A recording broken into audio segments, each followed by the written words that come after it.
Good evening and welcome everybody, it's Obi-Wan Pez4 and Simplex Pachinko. We're doing some TitansGrave, the Ashes of Valkana prep. So right now we're going to be looking mostly at adding a few specifics down into the story area. I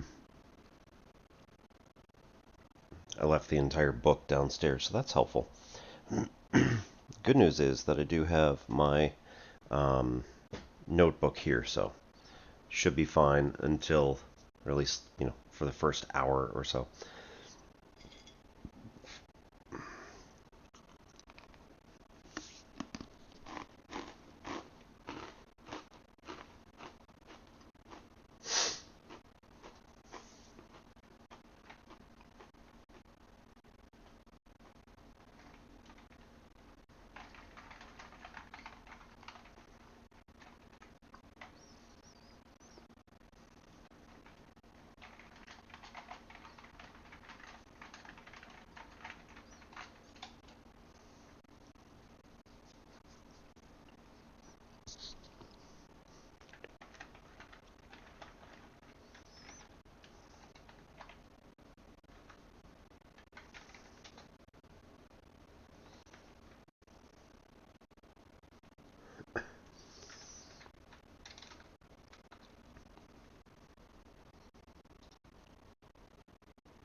Hey Famish, how's it going?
Let's see.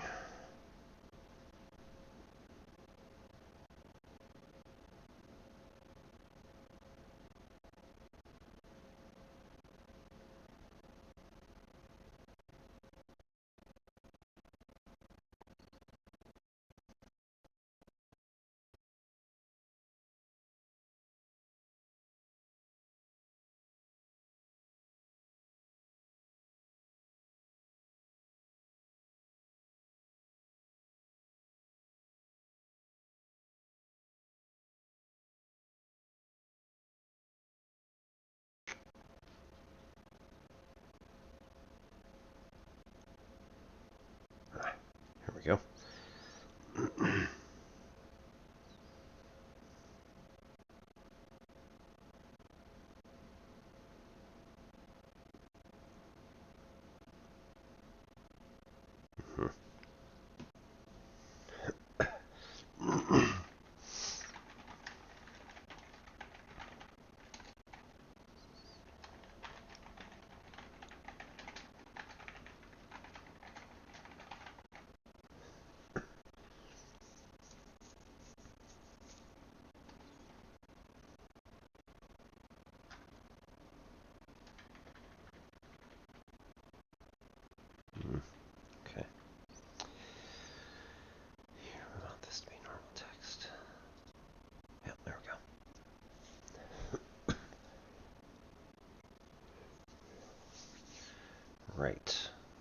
let's see.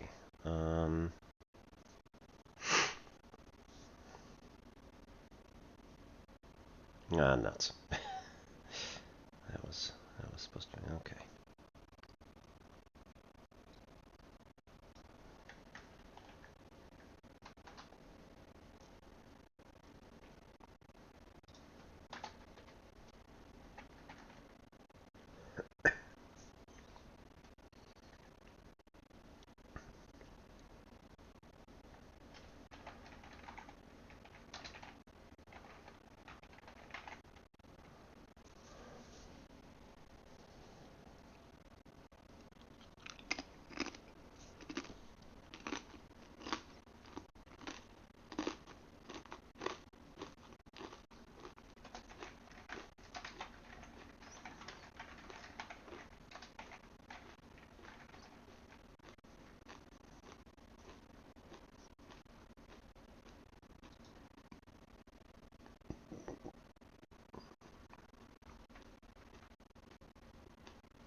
Tuna melt sandwich. Nice.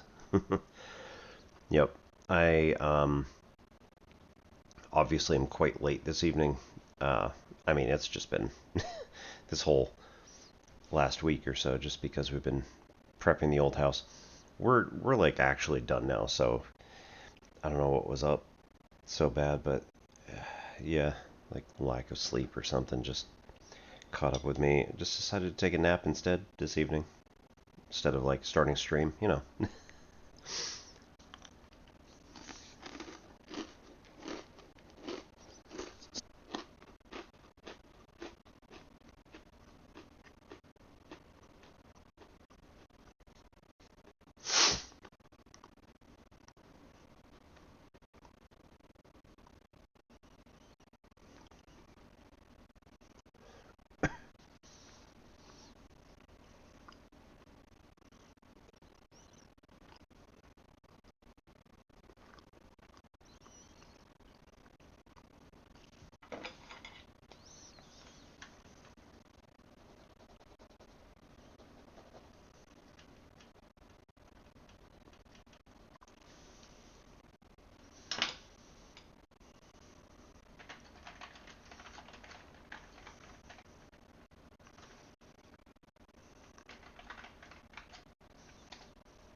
Yeah. And then I was like, okay, well, I actually need to do some planning on this. So, made myself a little cup of tea. Though this was verbena tea, so it's probably um, probably herbal and possibly going to make me fall asleep again. So we'll see how that goes.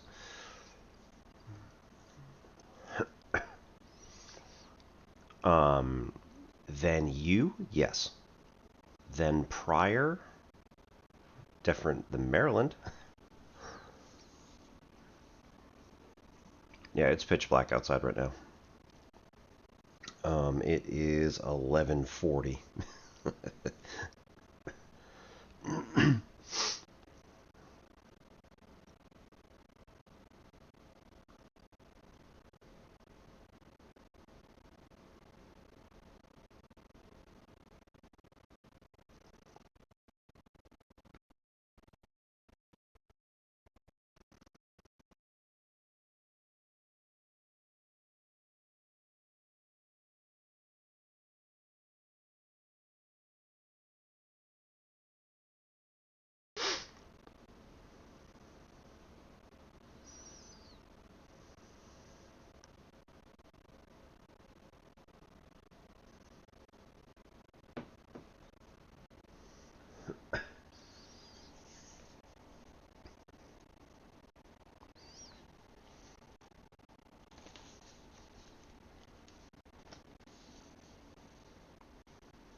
Yeah. I was in Maryland, but you know, we moved to the UK like 2 years ago. So almost exactly now. Oh no, it's been a couple weeks.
No, no, no.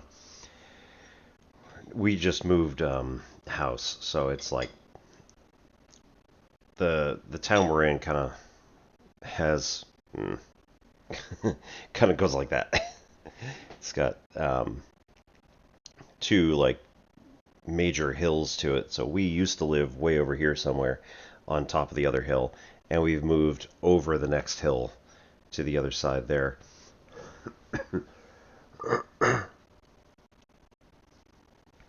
So it's yeah, we've only got another like 15 months or so. So in another year, next summer, we're going to be doing this all over again. But this time, next time, really hope next time, um, we're going to be moving back to the States. So it'll be a bit.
All right, so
think this particular area actually deserves an outline. It's much more like describing what's going on here, but at the same time, I think I'm going to leave most of like the descriptive stuff for the setting and history section that we're going to do on Nestora.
that's really weird because that's the one I start the stream with, and it's on random. So in theory, shouldn't go back to any of the ones we've done before.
was looking up what kind of microbes, and particularly what kind of bacteria would be in like stormwater runoff for cities. And I was like, yeah, I've got this list of symptoms that I'm starting to work with.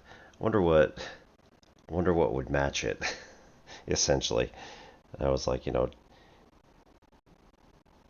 day one, the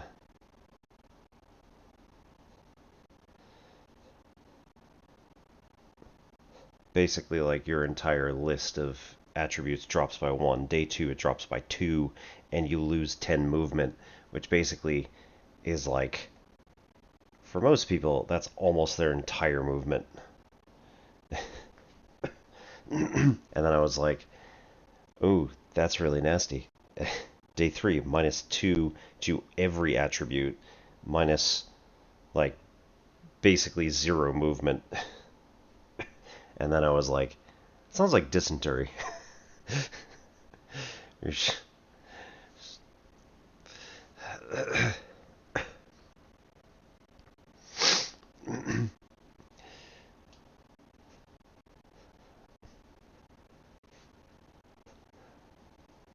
Or coliform bacteria, or protozoa like Cryptosporidium and Giardia.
No.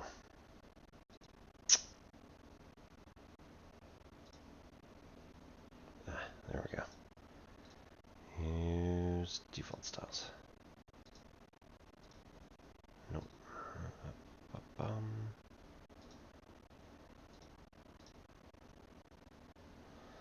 Gross.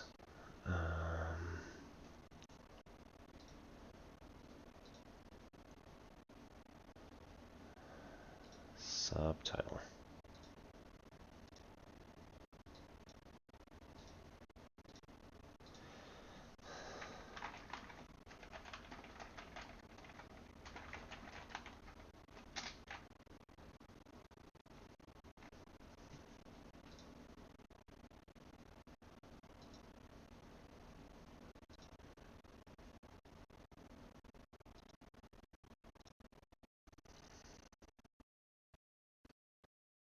What? No. What?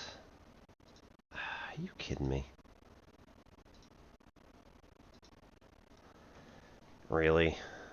Okay, this is not using...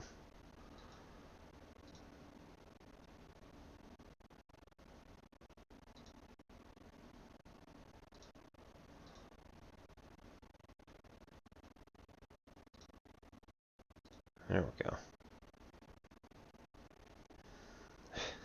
Heading 4 doesn't exist, but hey, whatever.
Righto.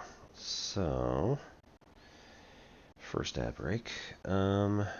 Just go drop that stuff downstairs. I encourage everybody to get up, stretch, do all that good stuff, and we'll be back in about 3 to 5 minutes. So, see you soon. Thanks for coming.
Alright, so, a little bit of Tai Chi. This is one of the things that my instructor's been teaching me about lately, just like how to do stuff in confined spaces, because Tai Chi is in fact still possible just about anywhere, but makes it a little bit more challenging. So if we still do the standard like warm up just to increase blood and synovial fluid in the extremities, make sure you've got it a bit warmed up and whatnot.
So one of the things that we can do is, if you stand with your back foot at about 45 to 90 degrees, somewhere in that area, and then you pick up the front leg and just sit on the toes of your front foot, but don't actually like don't put any real weight on it. All of the weight should essentially be somewhere between the midpoint and the balls of your feet on your back foot. And then we do the same like swingy thing we did before. But in this case, what happens is we're twisting into the hip and trying to set the again, most of the weight to the front or balls of your feet, and then twist the hip while trying not to do much else. It actually builds up the muscle really fast and really well. It's extremely tiring for your quads.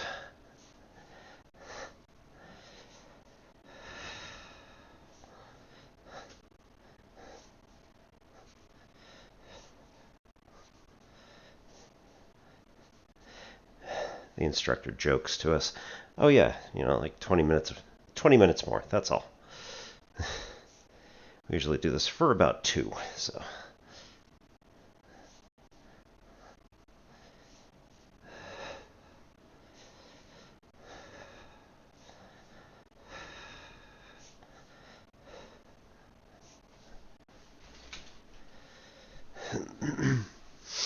And do the other side.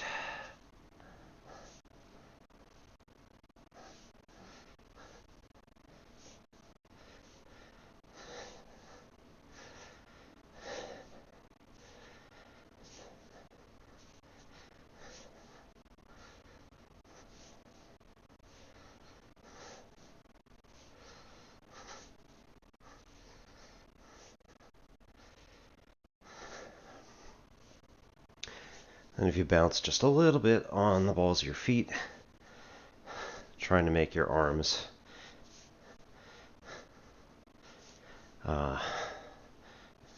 swing up a little bit more,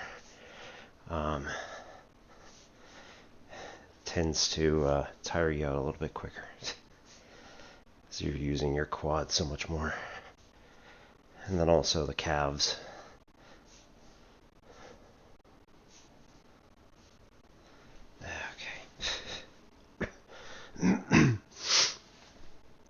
And then in a tight space like this, I mean, literally I have like a meter versus a meter.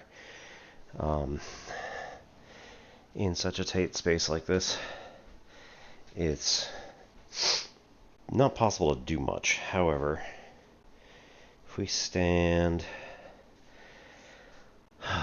front leg forward, right rear leg out to a 45. We can do our saison droit routine, where if we start from here, we start with a push. So this is going to be a push, which gets us onto the front leg a little bit, followed by a, depending on what's happening with your partner, do a press in the other direction. This is going to cause you to unwind a lot of the tension that's in your hips. So like whatever is naturally happening, you're just unwinding. And then what we do is there's going to be a, well, I mean, if we're going this way, that should actually, no, it should be this way. It's that here, okay. So if we're pushing this way, what's going to happen is we do a rollback, because they're going to push on my arm. So I'm going to want to slip out around it, replace, and do a rollback. This is going to turn my hips this way, and then also cause me to come just a little bit away, so like back as they're pushing. Kind of do a rollback like this, followed by a second rollback like this, where we grab their hand here and twist into the hips on the rear foot. Then from here, we move into a push. So we're going to uncoil. I did do it backwards. Oh well. And then uncoil again with a press. And then they're going to attempt to push again. So as they're pushing here, I reinforce. That was the problem. So as they're pushing here, I reinforce, essentially using my elbow, and then do a rollback this way, followed by a second rollback this way. So we have two hands like this, kind of one cupped around theirs, and then we coil back into the hip. Then we come back around, push, and then press. And then they push against here again, so again we lock it into a rollback, and then second rollback, push, press. So we had done a bunch of this over the last month or so, and the issue is that this is an asymmetric task. So while I'm going this way, I'm doing my rollback with my right hand, and then I'm on my right leg, on my back foot here. Now my partner is going the exact same way with their feet. So left forward, right back. But then if she were to press, let's see, she's actually doing it backwards with her hands. So it's an asymmetric setup, and it's a little bit weird, because then if you're going this way into a press kind of off to my left or their right, then as she's accepting that push, it's off toward my right, it's coming this way. So you can't really like use a rollback to the left if you're being pushed to the right. So instead you roll back to your right, let the person flow past you, and then we come here. I'm still on the right leg in the back and twisted portion, but now when I push, I'm pushing to my left or the partner's right, and then coming through this way. And again,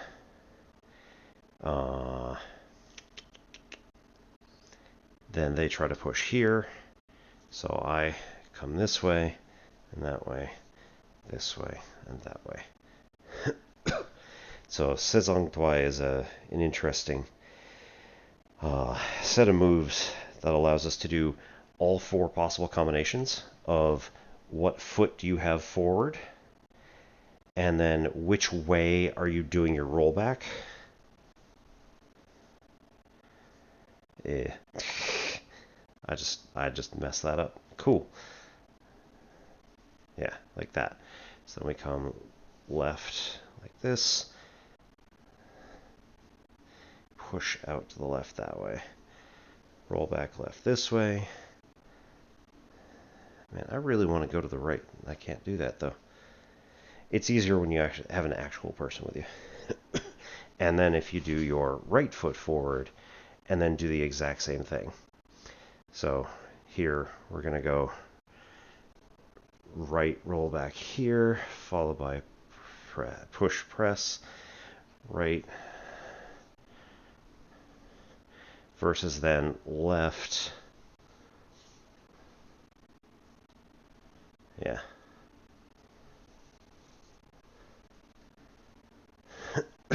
It's doing several different things. So it's all different muscle groups, and you have to practice all 4 combinations. Otherwise, it gets a little wonky. Then there's also Dalu, which is interesting. We did this a while ago. Basically, you need a bit of a larger area, but I can do it. So we're coming up and doing a like strike with the hand, and then the person is going to grab as if putting into an armbar. So then what you do is, as you come,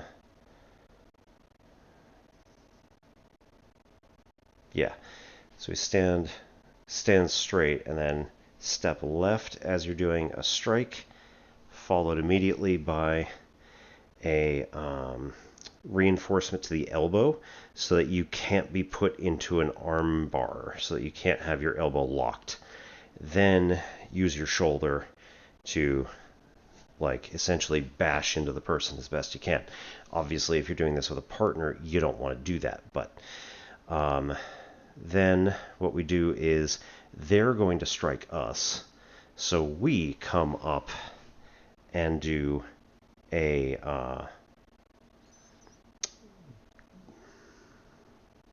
block. Which way are we going here?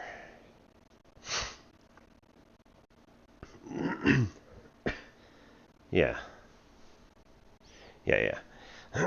So we do a block followed by, again, what's supposed to be an arm bar here, and we step back when the person is, let's see, go,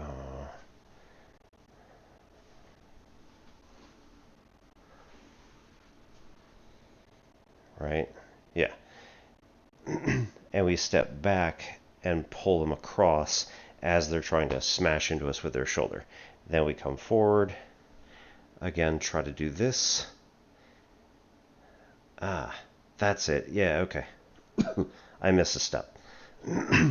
So you come forward with your hand when you bring your feet together. Then, as you take your left step, you try and elbow the person. As you take your right step, you step the other way and try to shoulder block while reinforcing your elbow. Then, as they try and attack you, you come up like this, block, grab, and come around that way. And then step up, elbow, shoulder, lock. So this trains all sorts of different steps that you can do. Typically in such a small space, you wouldn't really do something like that, but yeah. And then there was also the ways in which you could do our rollback press.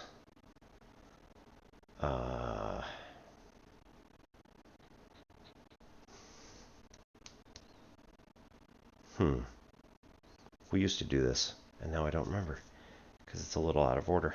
Roll back, press, push.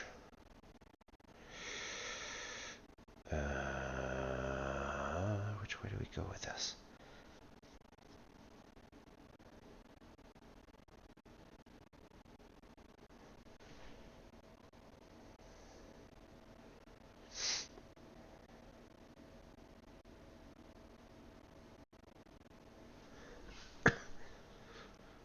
Okay, so when we do the actual form, right, we do them out of order compared to how we learned it originally.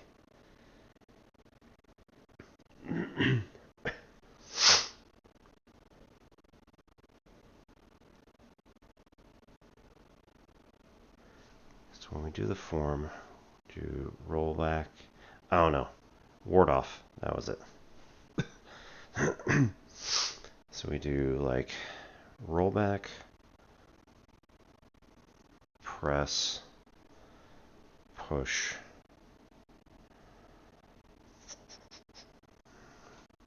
ward off, oh no, just ward off, roll back, press, and push are the four that we learned how to do.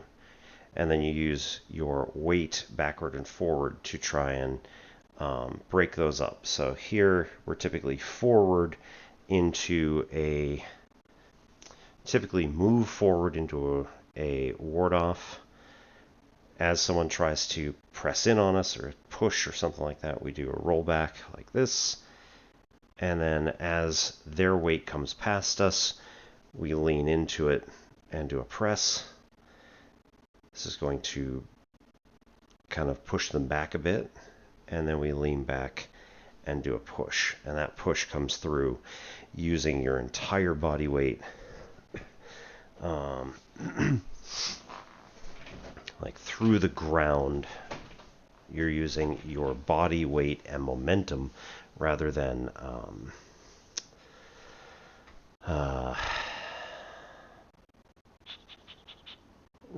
like using your arms to try and push. So use your whole weight to come forward. And in fact, if you ever so slightly delay the movement of your arms until basically you make contact and then use your whole force into your arms, it deals a much greater amount of force pushed into their body. So we were practicing a bit this week on shoving a mannequin, so that was fun.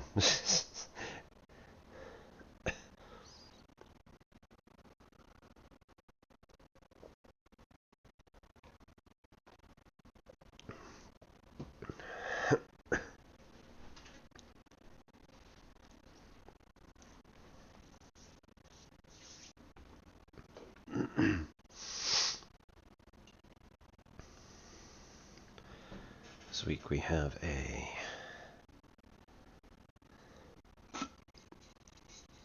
Vocation Brewery Naughty and Nice Caramel Cookie. It is black. You literally can't see through it.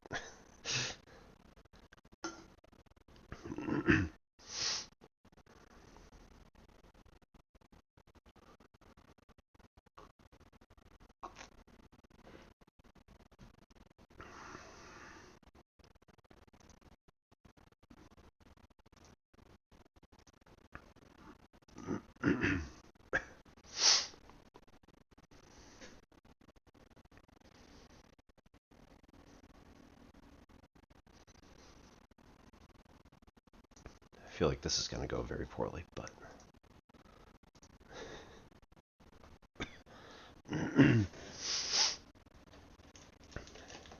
adding with the like chocolate caramel sort of flavor, I think a Pekino is in order. I haven't actually had one of these before.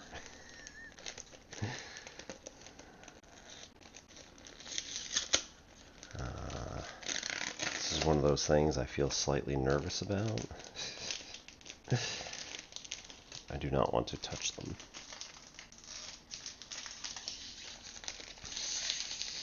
I don't have my chopsticks up here. So I think we're going to have to make do with makeshift chopsticks of a paintbrush variety.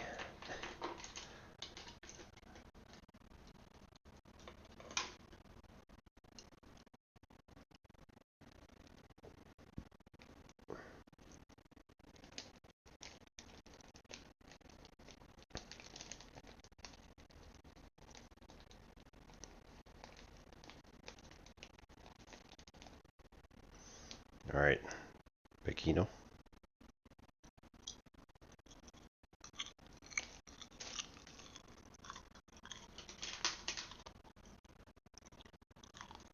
Smoky flavor. Oh.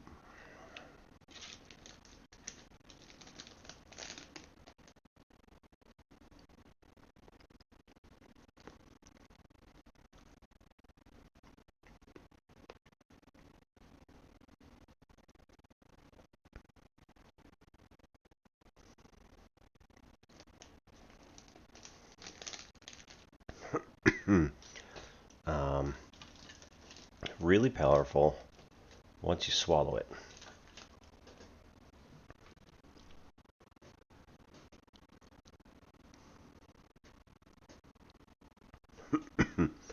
That was actually pretty...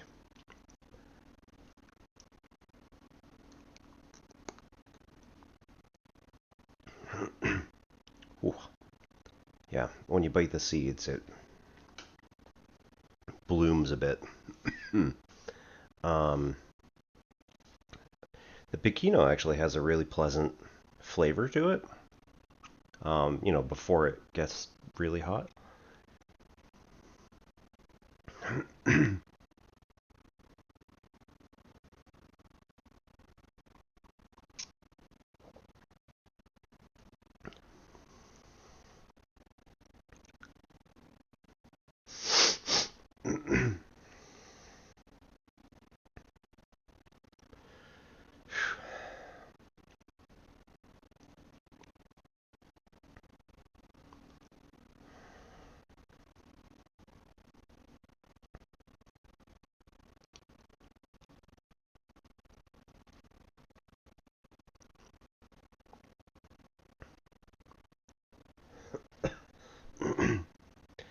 Okay.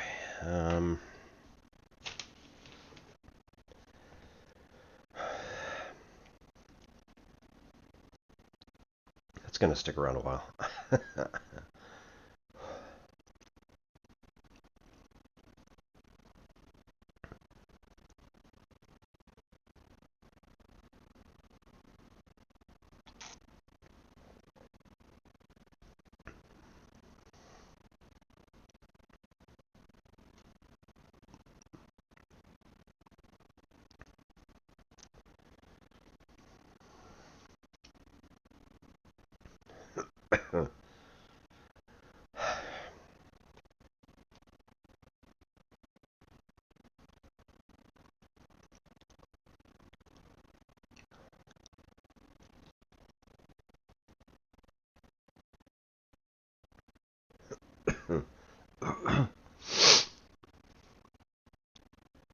Okay.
Okay. So after coming to a cave-in, Ocker, who is the party's received NPC after one of the previous sections, wherever is convenient.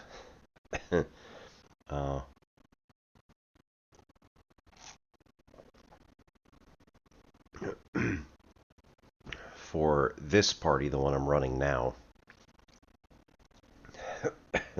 he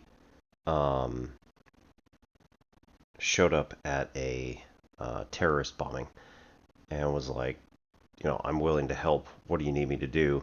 And started helping one of our guys.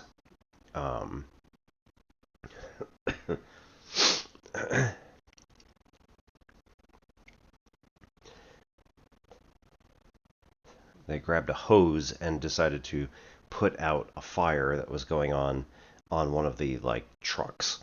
And so they were like, you know, what's the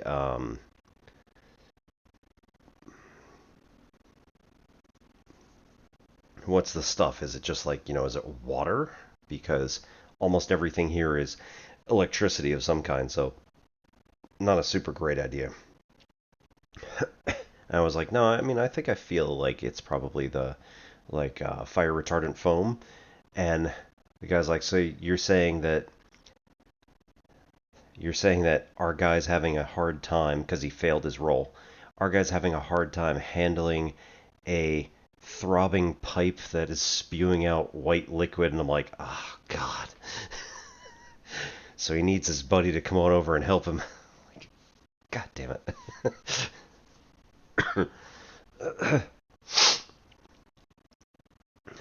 Like, yes, that is exactly what happened. So now Ocker and Cog, the character who had since left, but was like an 80-year-old monk, essentially. They were like, "Ah, yes, Cog's going off with his life partner." I'm like, all right.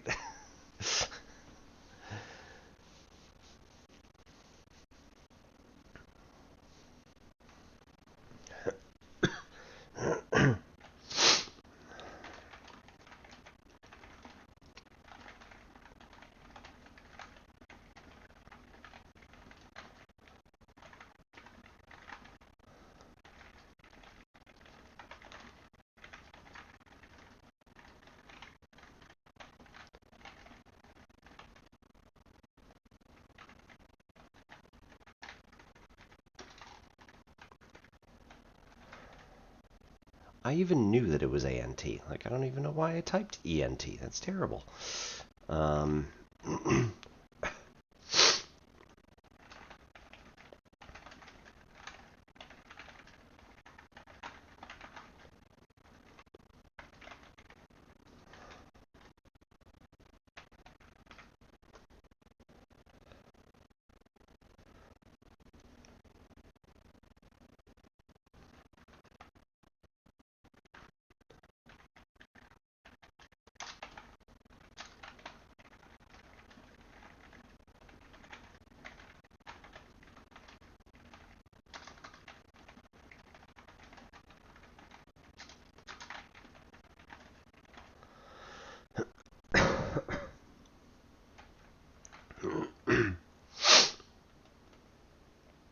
Alright, we're in an insulated area under the city, so no one can monitor us.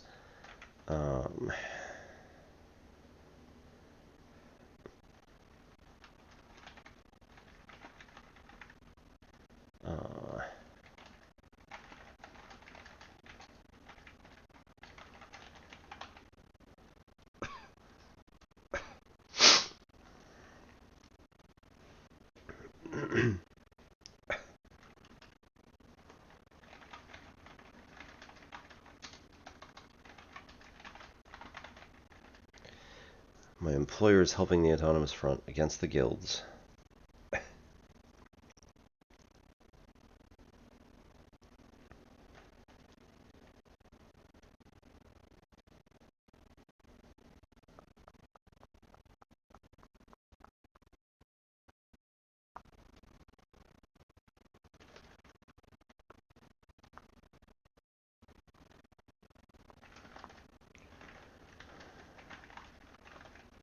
And until recently, they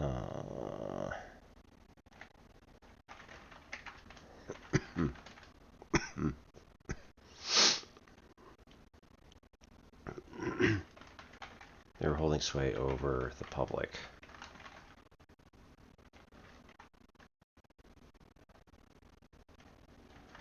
Over the past couple of,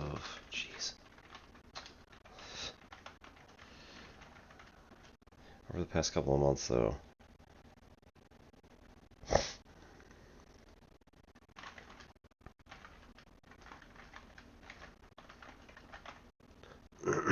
they've armed themselves,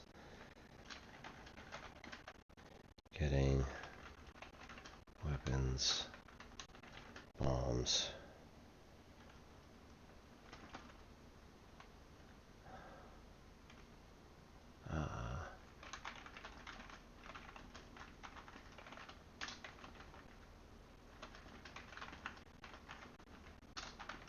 becoming more aggressive in their tactics.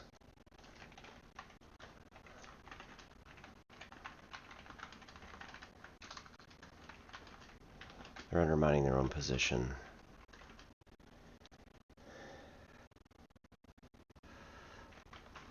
And the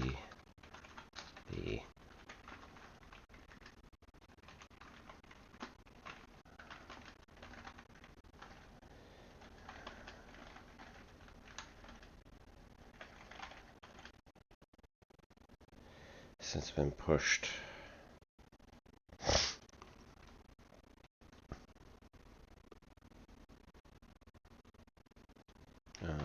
toward violence,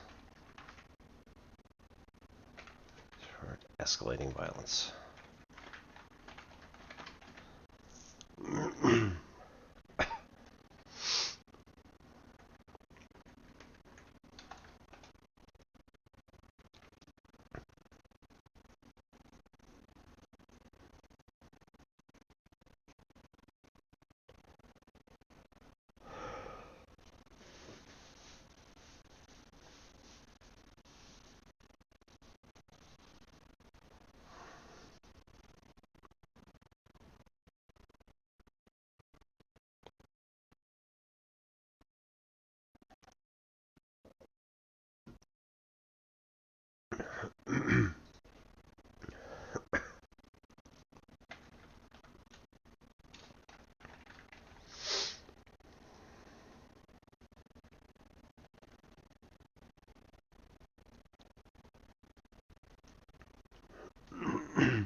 Were.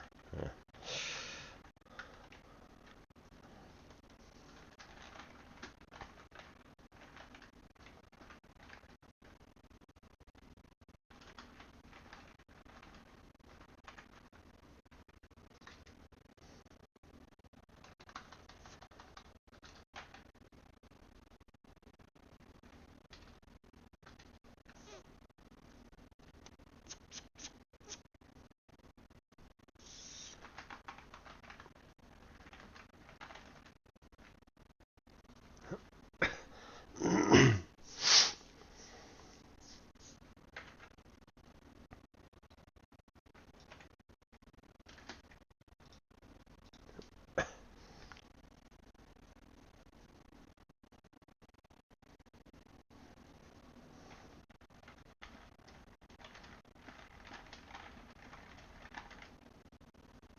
let's be honest here. Akker's not the genius in charge here.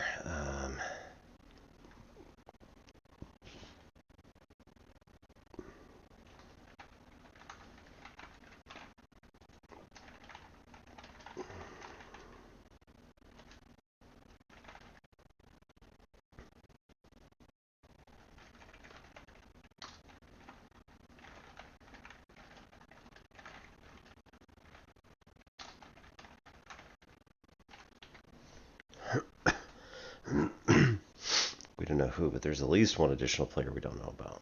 Someone's thumb is on the scale.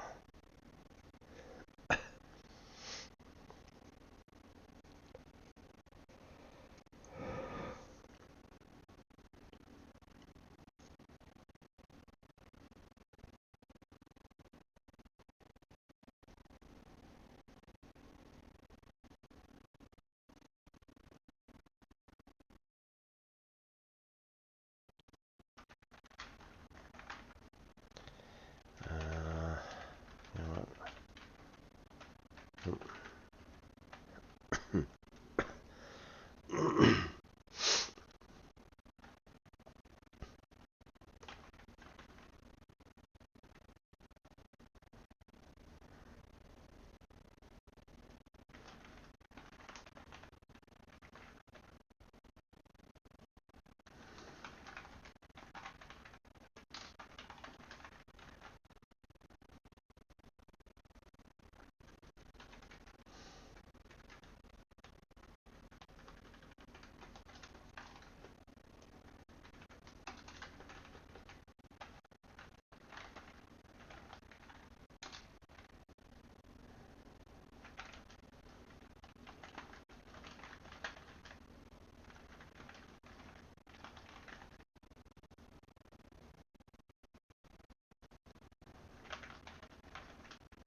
Getting the bilge pumps running.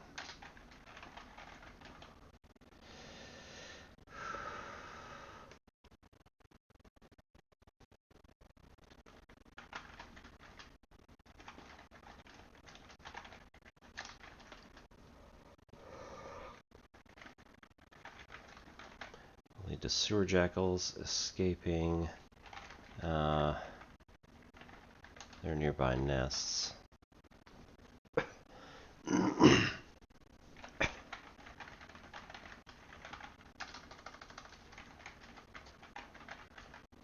Attacking the party.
Alright, entering the ventilation shafts will cause the party to engage the sewer jackals in the pump room.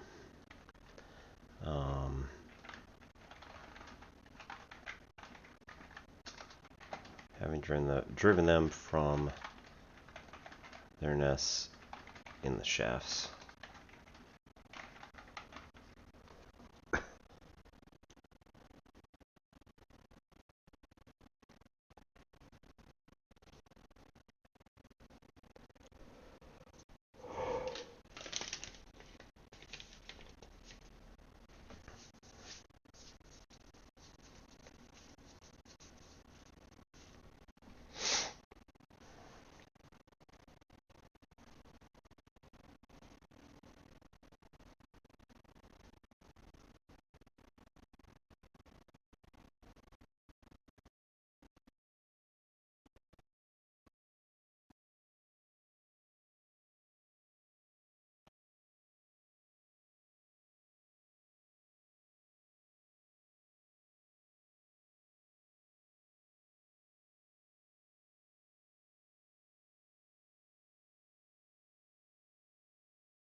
Right, sewer jackals are naturally cowardly and are just gonna run after half their numbers are killed. Taking, jeez, any fallen as food. Ironwood production. Yes, good evening. In fact, probably good morning technically, but yeah. My name's Obi-Wan Pez. We do some stuff over here. Obviously. On Mondays and Wednesdays, we typically do mathy type stuff, and on Tuesdays, Thursdays, Fridays, whenever we feel like it, we typically do gaming type stuff. And so tonight, we're working on TitansGrave, The Ashes of Valkana, which was a TTRPG co-written by Will Wheaton, his son Ryan, and like a dozen other people from Green Ronin and like TTRPG and comic book space. Specifically Geek and Sundry, but you know, this was back in like 2014, so.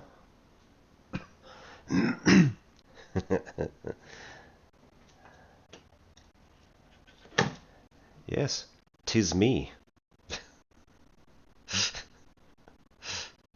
At least how it looked when I was 24.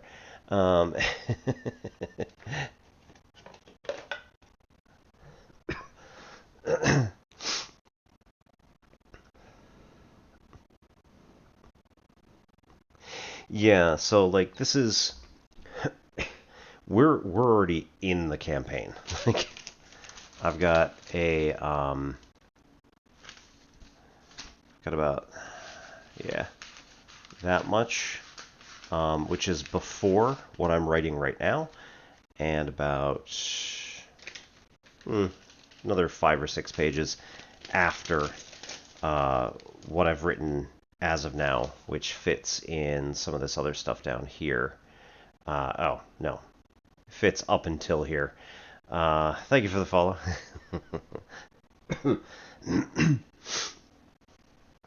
The Skyside Stronghold is actually what we're going to be running next session, provided that which is Sunday, provided that the players decide to go with it.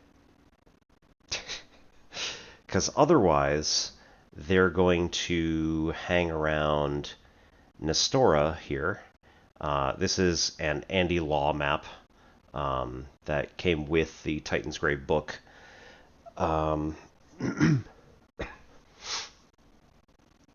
And, oh, I meant to increase the size of this.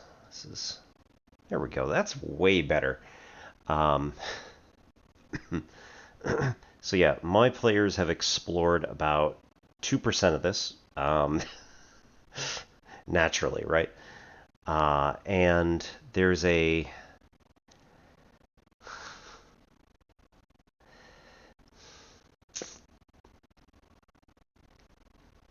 are a few things that, like, they have leads that they need to go figure out stuff at, or they have the option of going literally anywhere they want in the city naturally.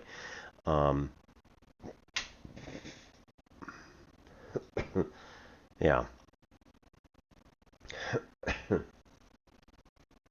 So I am a math teacher. I have been for, roughly speaking, 15 years, working at community college in Maryland in the United States. And we moved to the UK about 2 years ago. My spouse got a job over here, and it's been great. It's been really awesome.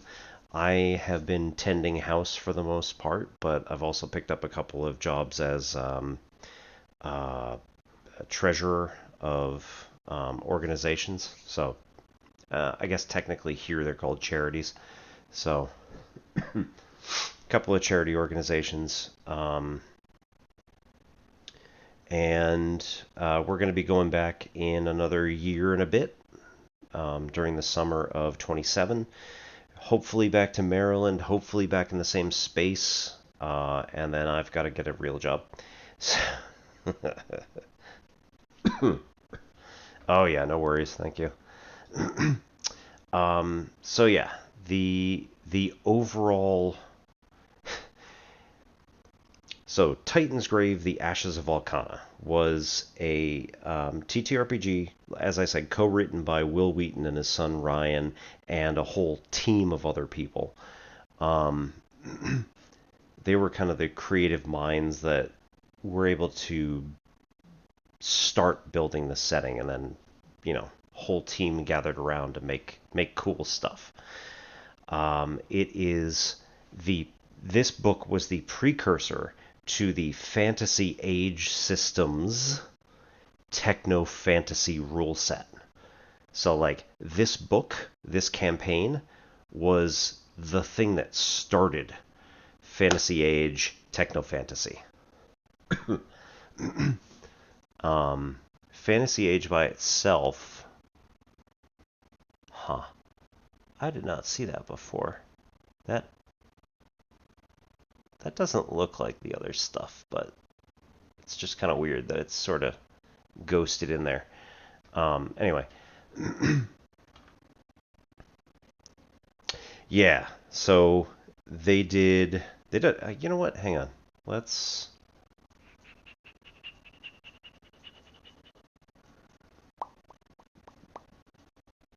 No, not here. Where is it? No, it's not in the story section. Why would it be in the story section? That's just ridiculous. Yeah, there we go. So yeah, these are the Green Ronin store, like if you were actually going to purchase it, but yeah, totally don't. Shh. We have here.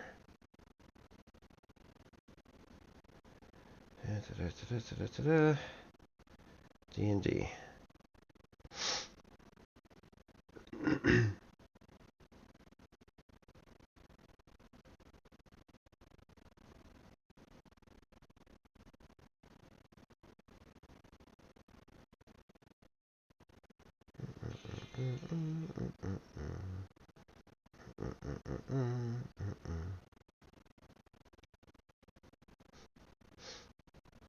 Yep.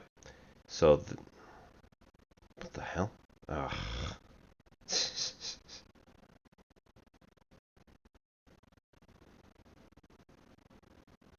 Okay, so that is the core rulebook for section 2.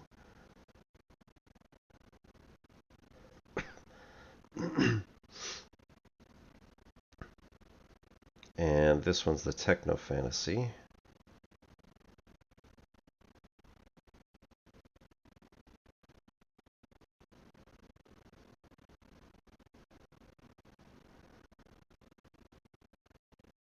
And this one is TitansGrave.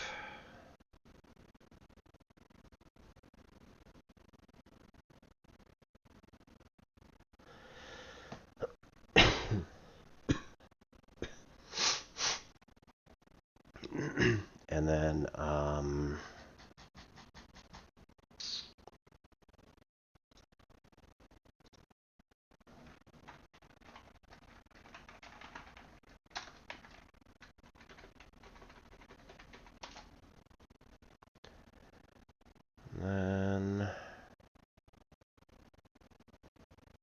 yeah, here we go. This is the full TitansGrave playlist that's on YouTube. Obviously, this one's... Yeah. This is the full TitansGrave playthrough that Will did with Hank Green, Allison Hayslip, Yuri Lowenthal, and Laura Bailey. Yes, that Laura Bailey. I think technically this was like just before Critical Role became like a thing. So having Laura Bailey on it was like, wait, what? Yes, the Critical Role's America's Sweetheart, whatever the other titles she has, is the one and only Laura Bailey. Yes, absolutely. I don't think I have... No.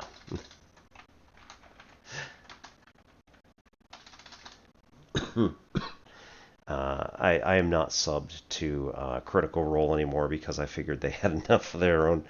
They had enough of my money at this point, and everyone else's. Given that their Kickstarter campaign got $8.5 million.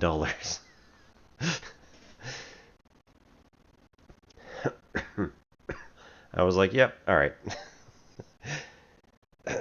How much did I spend on subbing? So I originally was subbed to Project Alpha, which was a streaming service that Geek and Sundry put out in 2016. And, like, that was my jam. So, like, I joined explicitly for Critical Role. And then I saw the other stuff they were doing on Project Alpha, and I was like, this is bonkers. I absolutely love it. And I stayed subbed to Critical Role up until, like, roughly speaking, probably once the Amazon show, like, came out. I was like, yeah, you know what?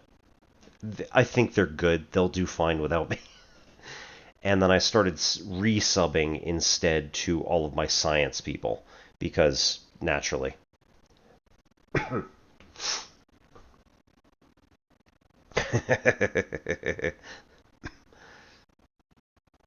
Yeah, I'm not in my mid-20s.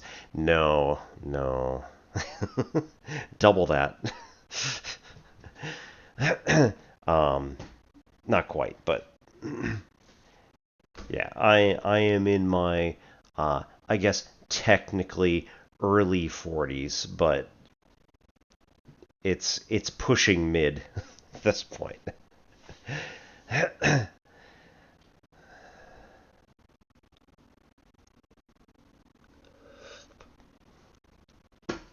Yes, I am in fact an old head.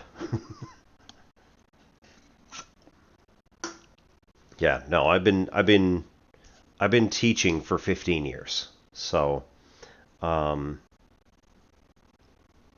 graduated college, roughly speaking, 20 years ago, and it's the gaming that keeps me looking young. It's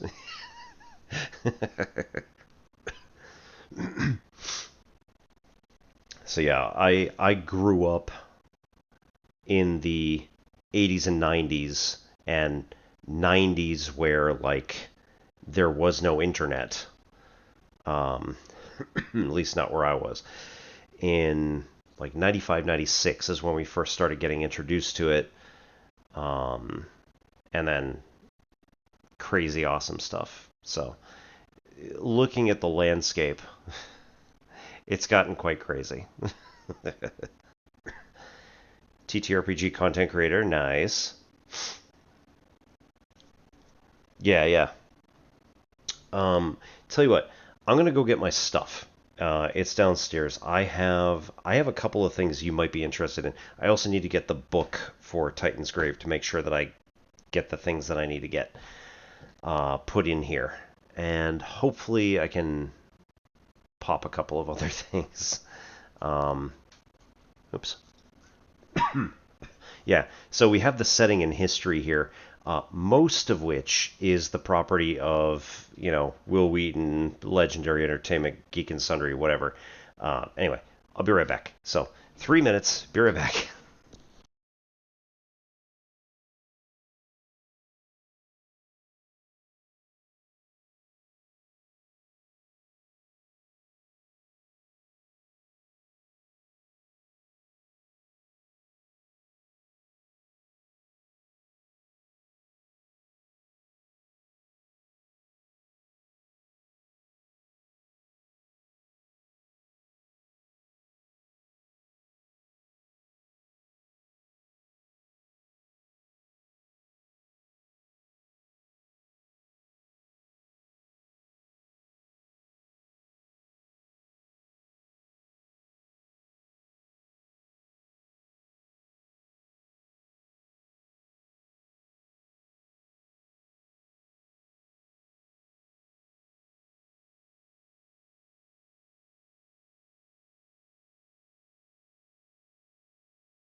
All right, welcome back. So, the map that we saw there that's on screen right now is this map here. Again, this is an Andy Law creation. He is amazing, by the way. So this is the world of Valcana. The main continent that is being focused is actually and interestingly not named. So like, not.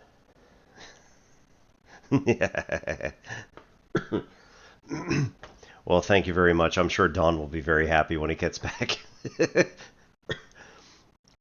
So, Tesmetra. Oh, it's on the screen. Never mind. I have named the visible continent Tesmetra. There is the Tesmetran Basin, which is where most of the actual campaign takes place, right in here. So I've named this whole thing, roughly speaking, 2,000 kilometers by 2,000 kilometers. I did the math because I am a math teacher and I know trig. I was like, okay, I know the radius of the planet should be roughly this amount. So how much is each degree going to be worth? And then I looked at the degree markings on each of these things.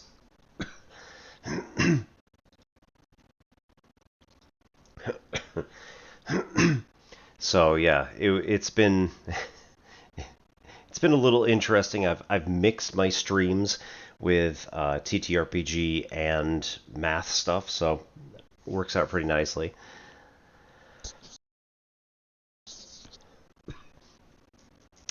Yeah, so Tesmetra, roughly heptagonal shaped, spanning these degrees longitude and these degrees latitude.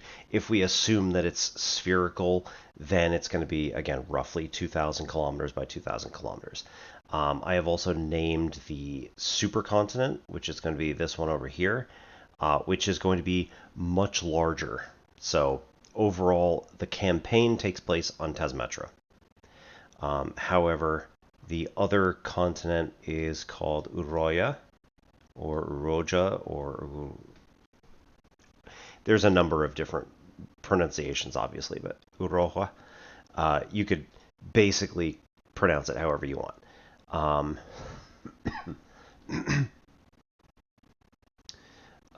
So I used the, again, Fantasy Age campaign.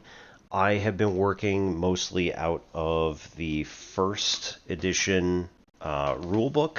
However, the second edition rulebook is literally just at that link that I posted. So you could go to any flip and do that.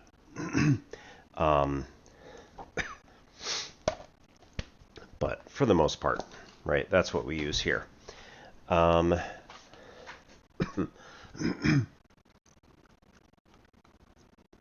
Imaginary numbers. Yeah.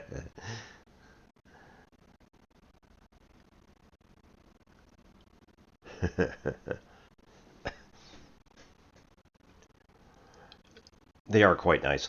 I also picked up the bestiary like way back when, when I first bought the Titans, or no, well, when I first bought the TitansGrave book from Geek and Sundry directly.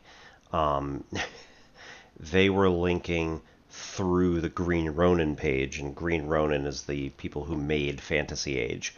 So they were able to sell through Geek and Sundry and like get everybody that book, and then do a deal with the other two books essentially.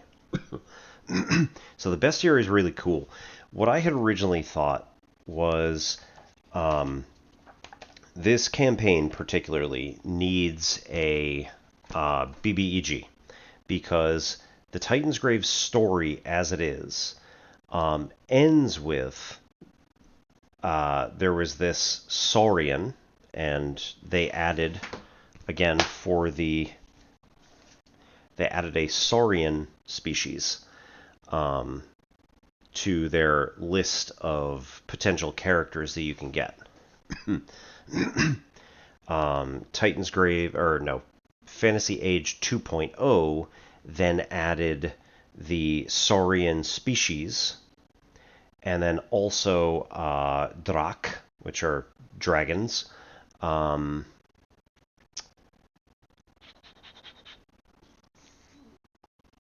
And added the Envoy class, because the only three classes that existed were Rogue, Warrior, and Mage. And then, like, you flavor each of them to however you want to do. you know, however you want to make your character, you start with one of those three and then build from there. They created the Envoy class, which is like primarily social. So if you want to be an envoy, you're going to be a social character. You're going to, because my characters in this campaign figured out real quick, nobody had any social skills. They all min-maxed in like their own thing, and they were like, "Oh, socials are minimum, huh?" It was great.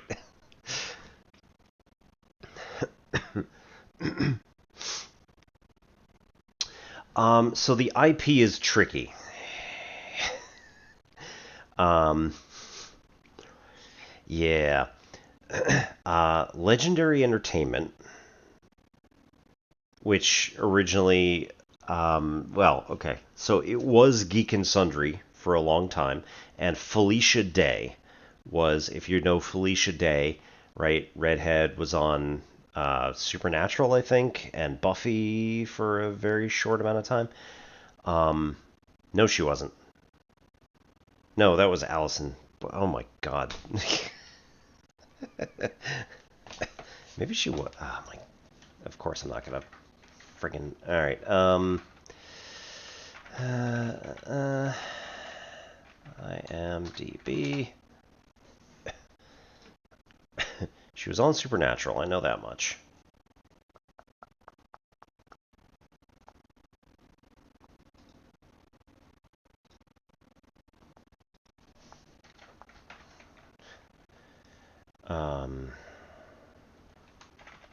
Oh yeah, she was on Buffy. She was Vi for six episodes.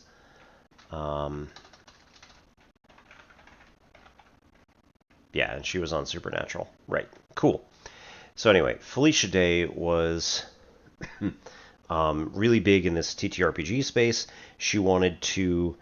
She was the one who inspired Matt Mercer to actually come to Geek and Sundry and do the live play. And he was like, "Who would want to watch that?"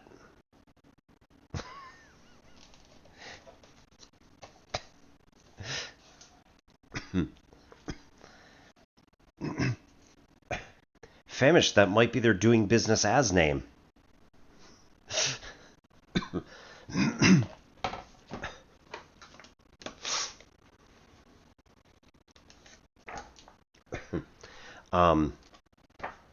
So anyway, Felicia Day sold the property, Geek and Sundry, and all of its subsidiary companies and whatever, to Legendary Entertainment. Legendary helped to put out a lot of Critical Role. They put out Project Alpha, which I had mentioned before, which was the streaming service that came with Geek and Sundry.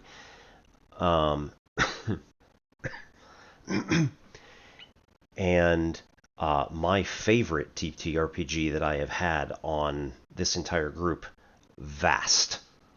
If you have never seen Vast,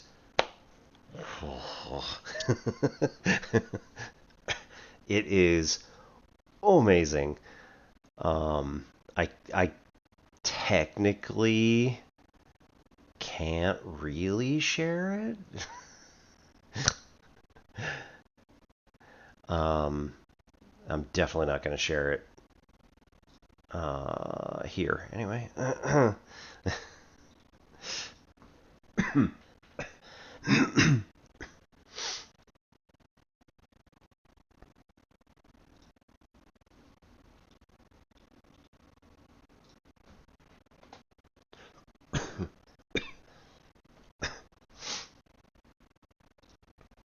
Yeah.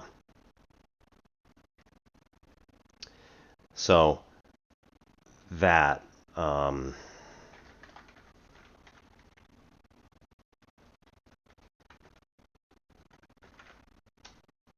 boo. All right, whatever. That may not go through.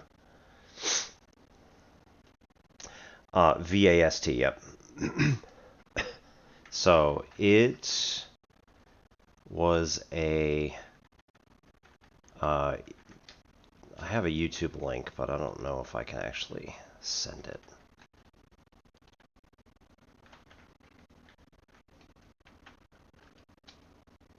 Yeah, okay. So when I try to send stuff, it just kind of goes into nowhere land. However,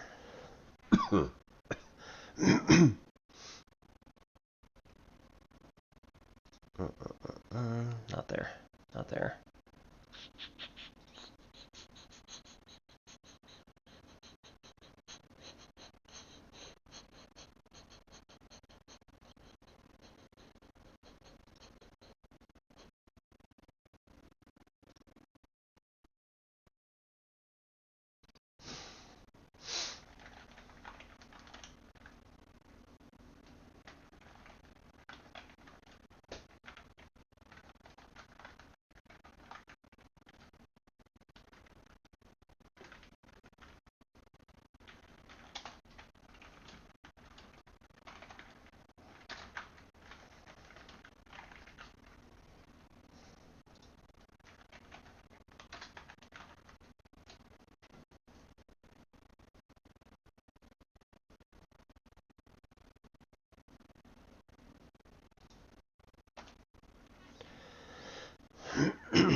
Okay, and then we go over here, we go to this, invite to the server, copy that. Okay.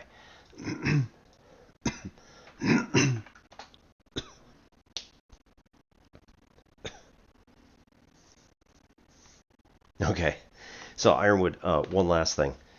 There is, so that is the Discord for like our math community, but there's also all sorts of stuff in there. I have posted in the gaming channel, in a thread on the gaming channel, something that you may want to see. So check it out. This is something that I picked up at a convention called AireCon, AIRECON.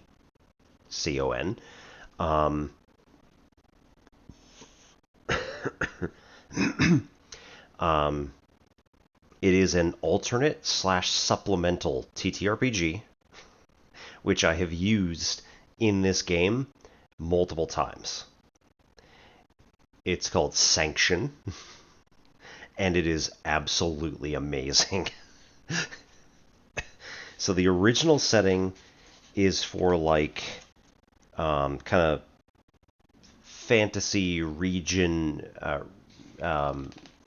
Regency, England sort of thing. You know, your standard TTRPG. However, it leans real hard into like, just tell me what you want to do, and then we'll figure out which category it fits into in terms of like your like super strong merits, your not so great. You may have to go into the thing and accept.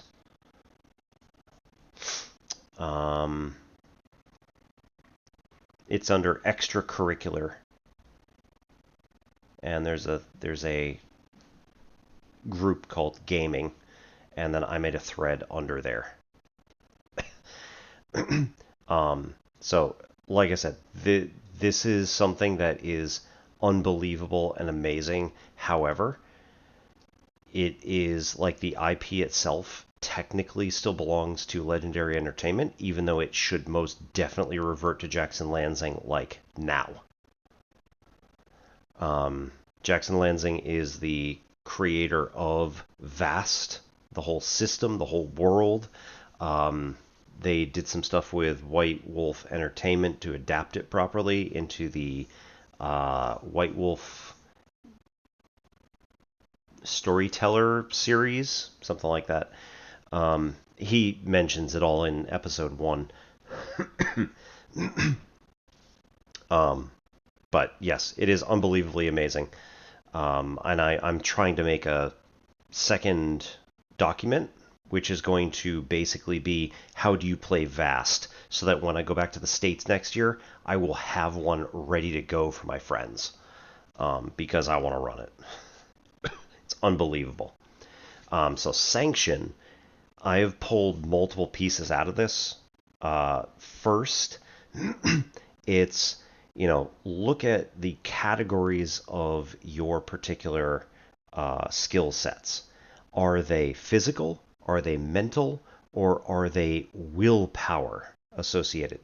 So your will is more like not really magic. Will is more your effect on like how you change things in the world. So most of the time it's social, but it could be other stuff too.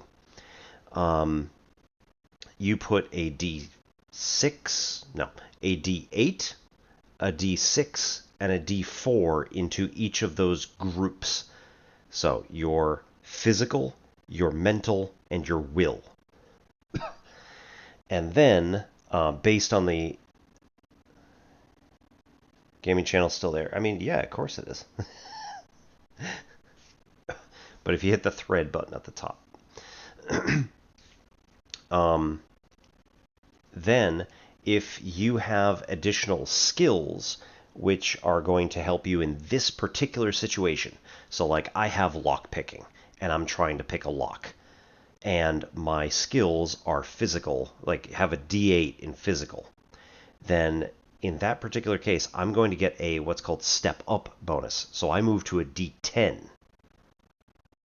And then all I have to do is roll a 3 or higher. All I have to do is roll a 3 or higher. And then as long as that's what it is, I get it. It's a success.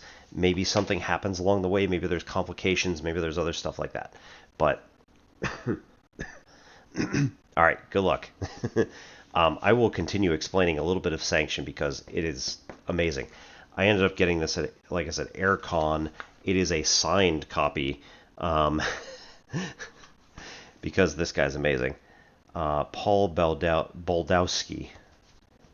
See you later. Nice. And then also your... the other thing that I've been using constantly is this disposition table right here. So on page 31 of the Game Moderator's Tools of the Sanction book, it says right here, all you have to do is roll 3d10. And then it tells you how the person is, how the NPC is going to react to your PCs. So we were in a particular situation. I rolled 3 dice. Now I have them so that they are essentially physical, mental, and will. And so I put them in order. A rock sort of looking one that looks like it's made out of granite. It's not. It's just plastic or resin. The mental one is like, swirly, purpley awesomeness, and then the willpower is like, some other color. I don't know. So I roll my 3d10, and then I look down at this table, and I roll like a 4, 3, 8, right? So a 4 in reaction, which is their physicality, essentially, or like how they're going to react to the PCs who are talking to me. It is neutral. The options are hostile, inhospitable, neutral, amiable, friendly. So if you roll a 10, you get a friendly NPC. You roll a 1, you get a hostile NPC. And then anywhere in between, it's kind of flavors of that stuff. So 2 and 3, 4, 5, 6, 7, 8 and 9.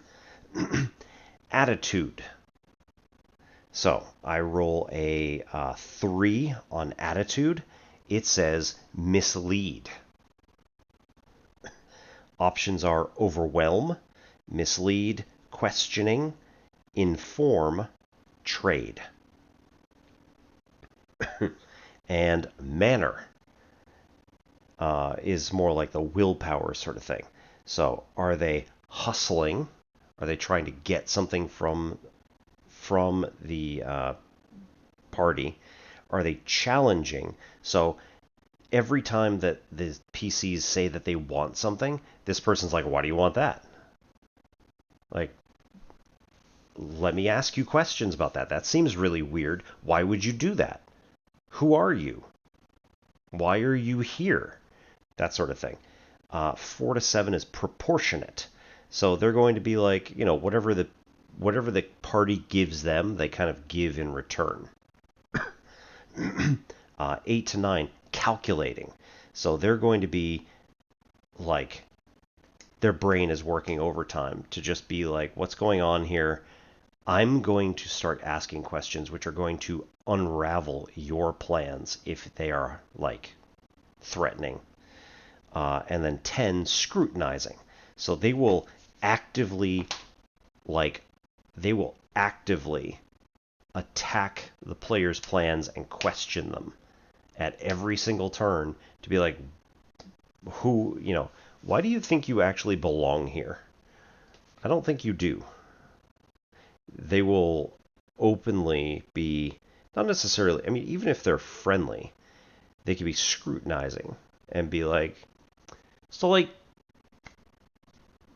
why are you here? So I've used that 3d10 system a lot for NPCs, and I love it. It's like, even just using that, it's wonderful. The other thing I've used it for is large encounters. So we had a group of... There we go.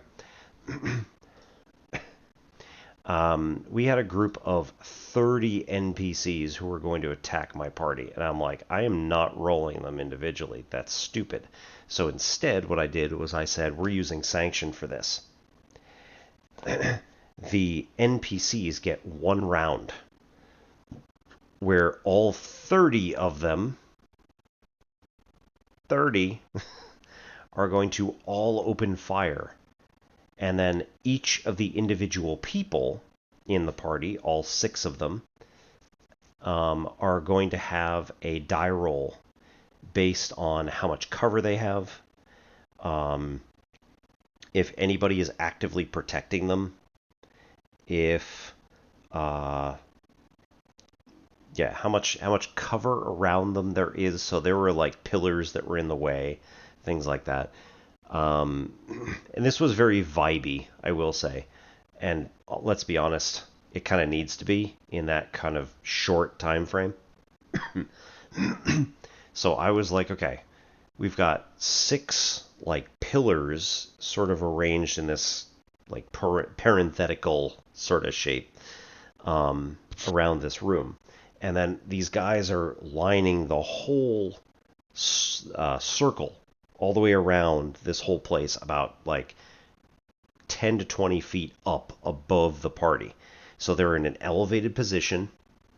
They have like the ability to mark every single person no matter where they are, except behind the pillars, and there was an elevator at like the one side that they're trying to... They have to...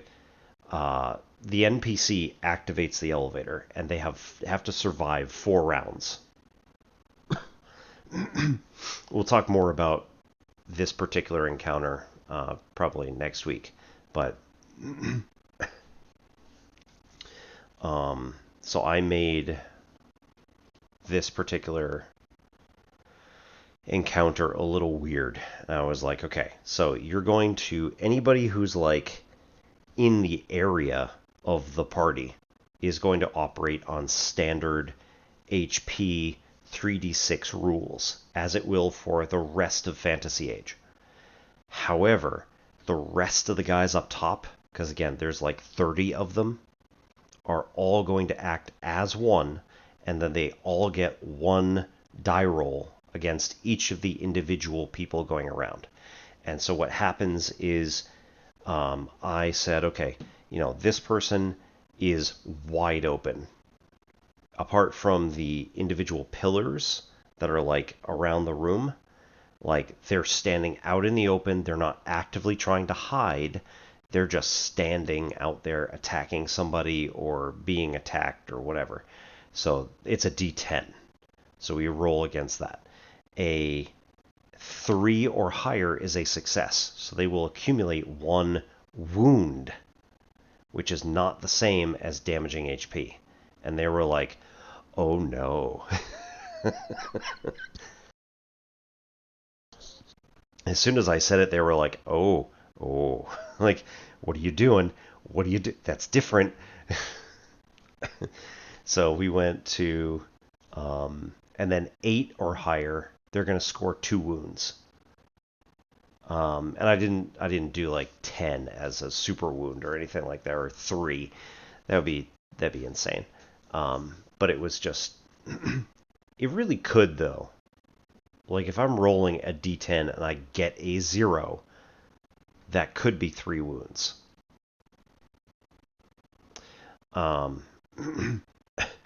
In Sanction, the first 3 wounds count as a hit, and then there is a major consequence. Or, I guess maybe like minor consequence. All of the individual wounds have a like really, really small consequence. So, for instance, bleeding, crushing, there's all sorts of stuff. So the individual wounds end up in the way that I had it done. in the way that Sanction has it done, you need to spend 2 hours per wound, and that's it.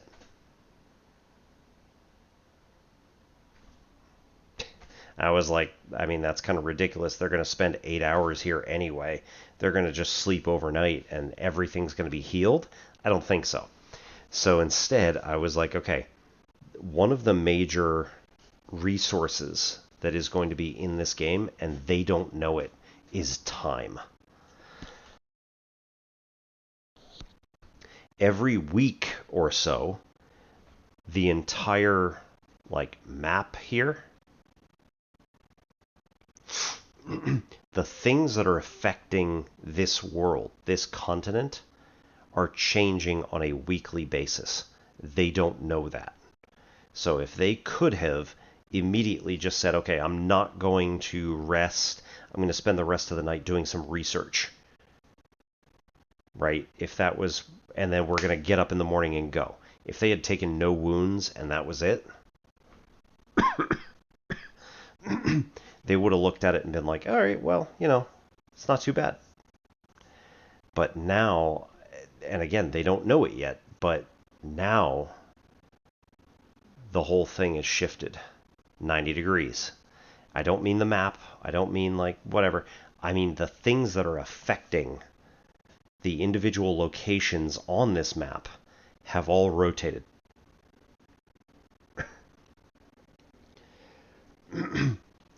So. Yes. So one of their guys was like, he needs 3 days to heal. And they've already gone about a half week. So I was like, it's close enough. Shift. So now all of the things have shifted, which means that in the 2 days that these guys spent healing up in the tower in Voss, the Voss complex, the 2 days that they have spent there means that the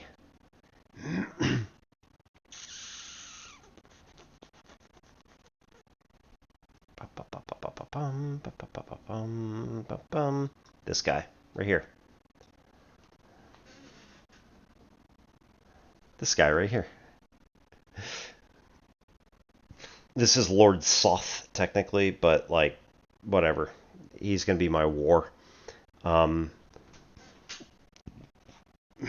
have my 4 horsemen of the apocalypse. So, this is war.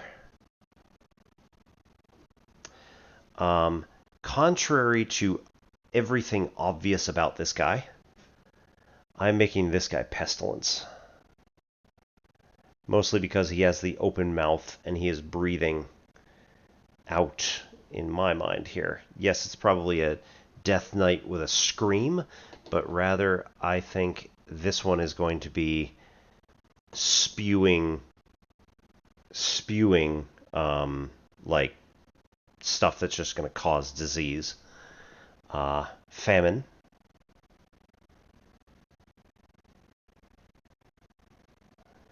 And this one is actually a robot, so that helps. The others will just have helmets. And death.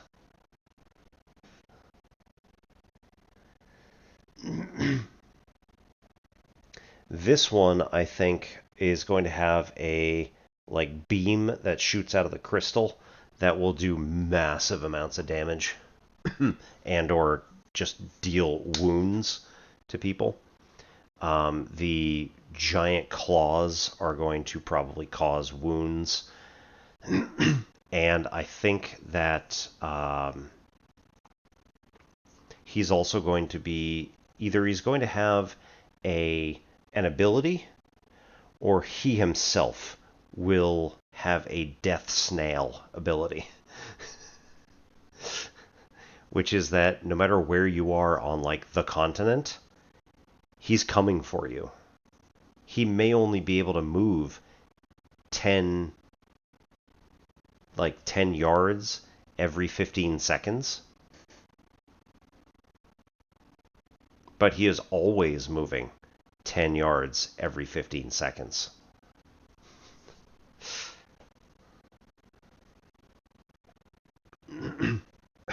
Right? And then how long does that make? So if he's moving 10 yards every 15 seconds, it's going to take 160, let's call it 161 seconds to cross a mile. And then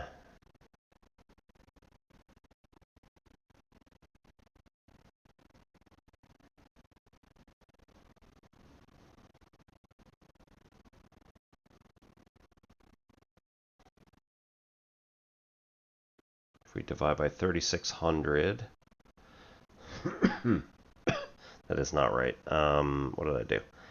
161 seconds per mile. So flip that around, miles per second. 3,600 over 3,600 over 161 means that it's going to take 22.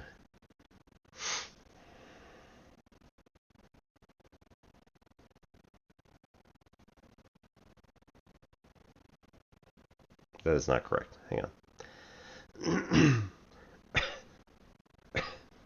Okay. So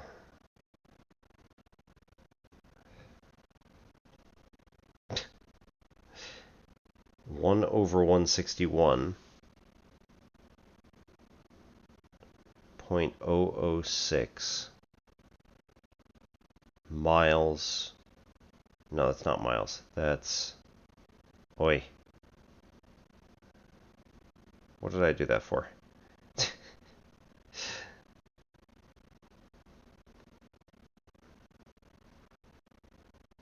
That was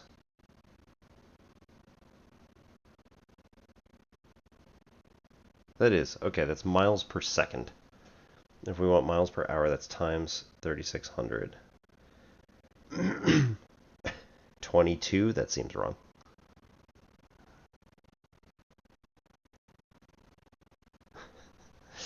Damn.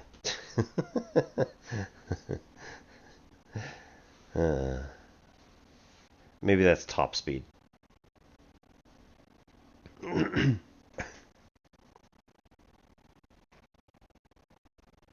That does make sense if it is, in fact, top speed.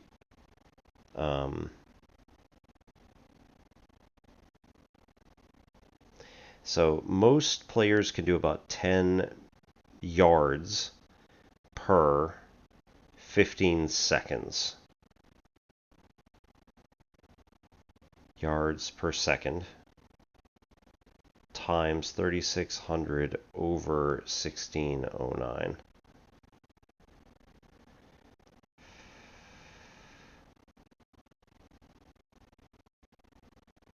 Which gets us to an average of approximately 1.5 miles per hour.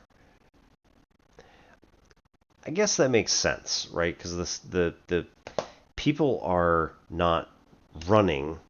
They're running a short distance, running those 10 yards, and then hitting something, like doing something else for the remainder of their 15 seconds.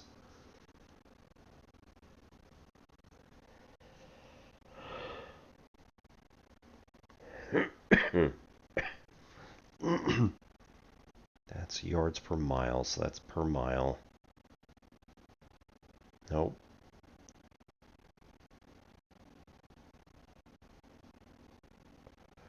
Oi.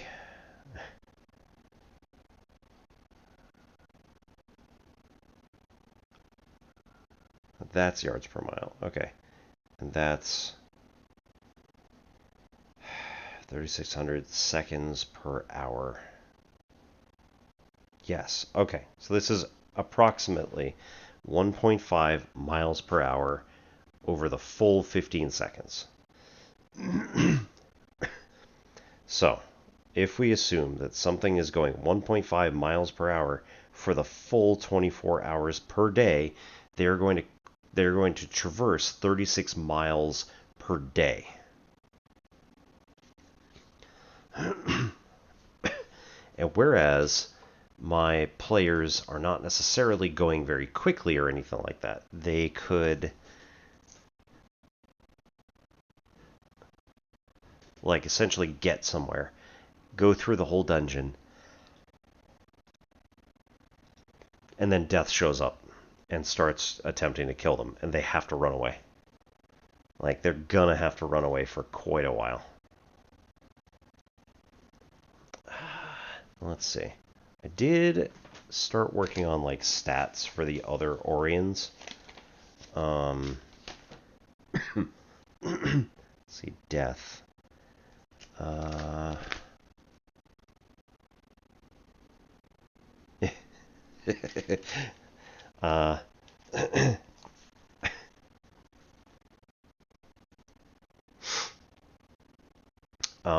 So I gave Death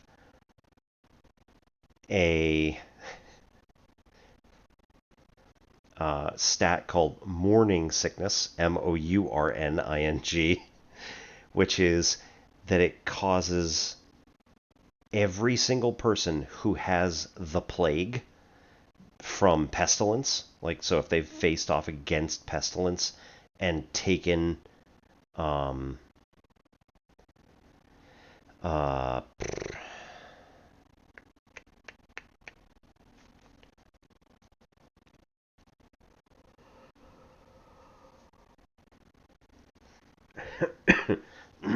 like if they've taken damage from pestilence, and it cannot affect Orions, naturally. If they have taken damage, it has a 2-week incubation period.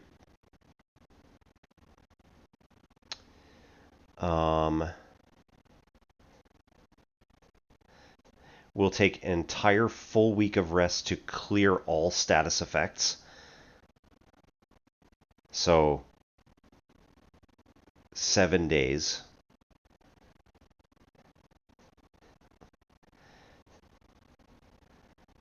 It takes 2 weeks for the disease to become active. So once that 2 weeks is up, they get hit by a ton of bricks. And they're just like, I can't do anything. Their strength, constitution, and dex drop by 3. Fighting and accuracy drop by 2. And all others are -1. It takes 7 days, 7 full days of rest to clear it.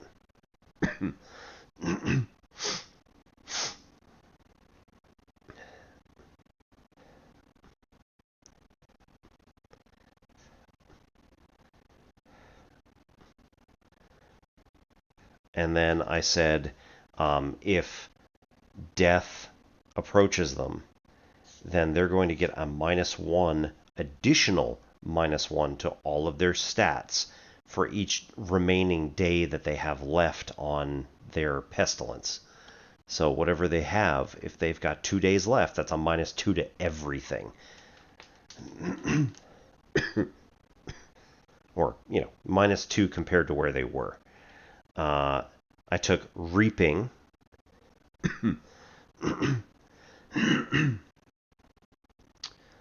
which gives itself 2d6 health for every PC that's been knocked out, and it will raise it above maximum to temporary hit HP.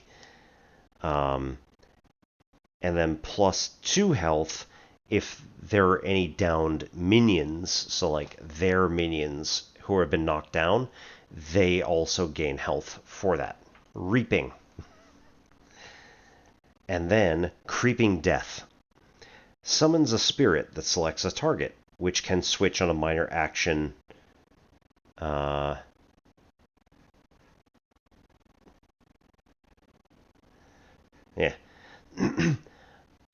Upon the spirit contacting anything, immediate knockout.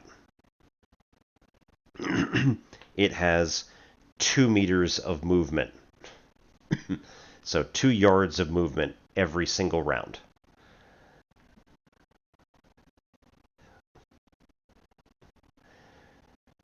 And then Death Ray, 2d6 plus 2 to a character in line of sight, prioritizing those who are closer to death. So those who have lowest hit points are going to be the major ones to target.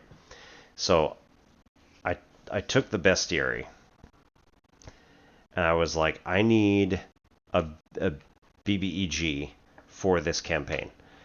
And I found the Charnel Knight, which is similar to a D&D Death Knight. And I was like, okay, yes, this is precisely what I want. And then I looked over here into the plot hook section, and one of them says, The Four Horsemen. I went, yes, we're doing that.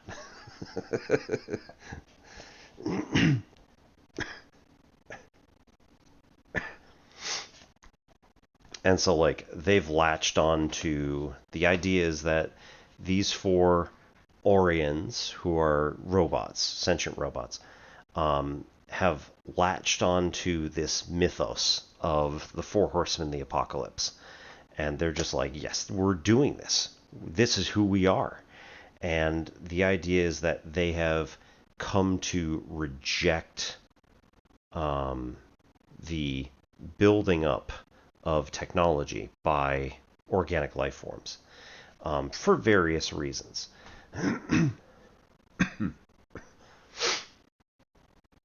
So the biggest one being that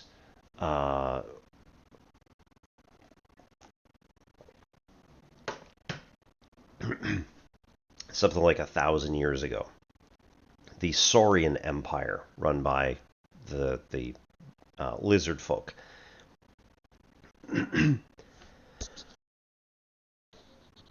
did cruel experimentation on Orions. So they basically didn't see them as people, and so tried to like alter them and try to see, do all sorts of scientific studies on them that were completely unethical.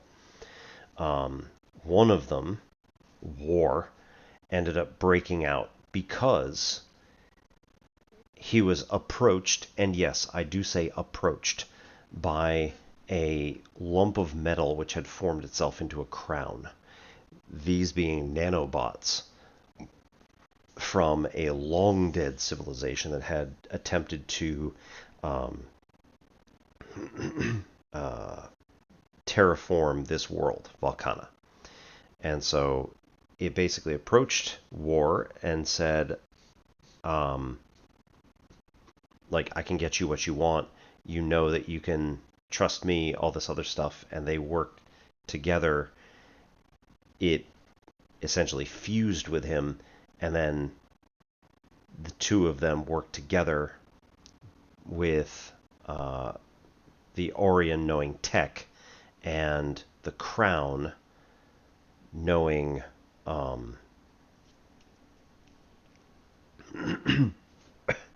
the Crown knowing magic. So nanobots essentially have been able to work out magic over, multiple thousands, if not hundreds of thousands of years. I think I said something like 30,000 years.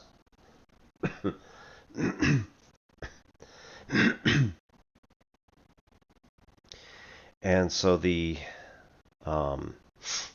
Orion, who then became known as War, essentially started like manipulating the psyches of those people around them and started turning them against each other and making their aggression get larger, all this stuff. So eventually, the scientific experiment people ended up, or the scientific study subjects ended up becoming hostile and murdering everybody, and all sorts of stuff. This Orion gets loose, makes it out, finds its way to out in the continent, and then starts trying to communicate with the other bits of metal, i.e. what are going to be known now as the crowns. Attempts to communicate with them, and they all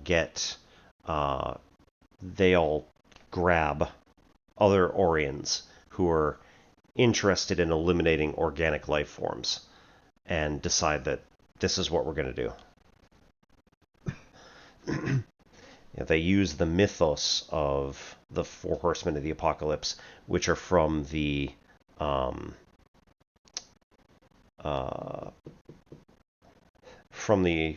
Saurians themselves. So, the Saurians have this mythos of the Four Horsemen of the Apocalypse.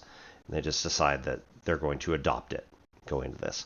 I decided that War's Crown of Command is going to be red meteorite. Famine's Circlet of Wilting is going to be a yellow-brown bronzite, which, granted, is more of a shiny, metallic kind of looking mineral, but it's a mineral nonetheless. Pestilence, Diadem of Pestis, is going to be the green moldavite. And Death's Laurel of Circe is going to be black meteorite with regmaglypts, which are the, it looks like ice cream scoop or like a melon baller has been run through it. So you've all probably seen a meteorite that looks kind of like that. I decided to use that.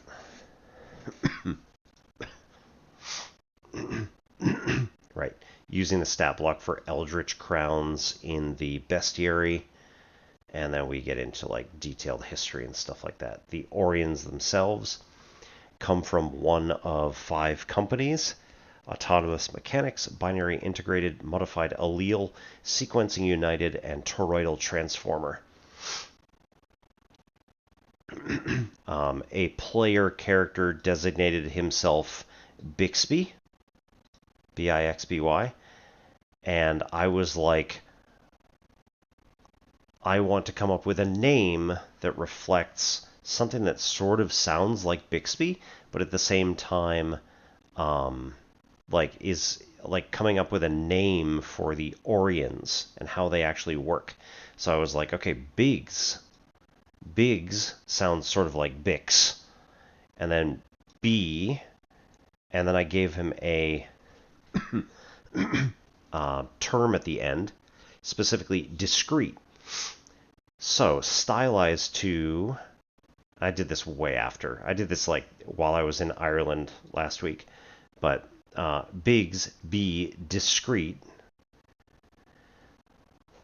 The name of the... I figured out that we should do the name of the Orion first, the company of the abbreviation second, and then their overall function should be last.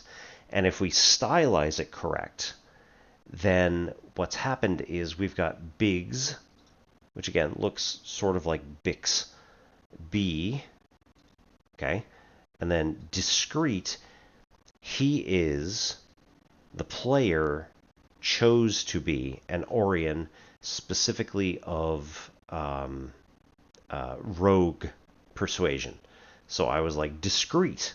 He's discrete, he's quiet, he's all this stuff, but at the same time, it's a discrete logical processor is kind of a double entendre there. So let's use that. Then, again, like I did this last week, I said, wait, if I do this correctly, then bigs be discrete could be stylized like this. You've got these asterisks in the places where like the name has been too worn off to see it again.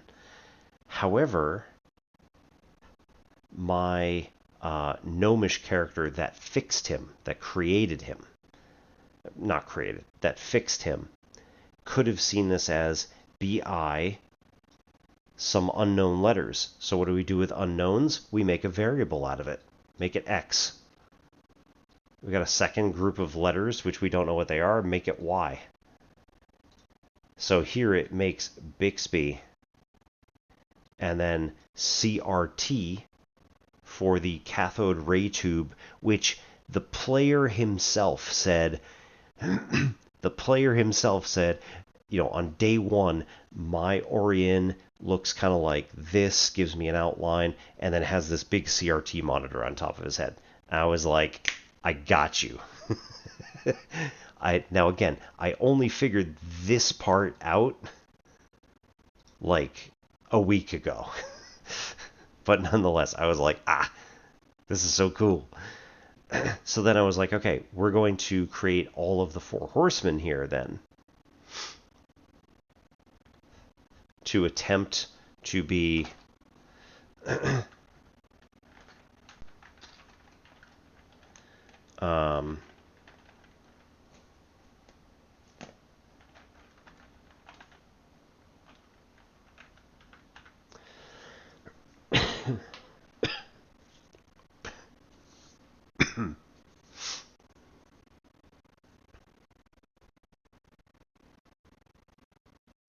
that's not right. Hang on. What?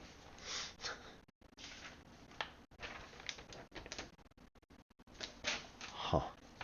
I had another.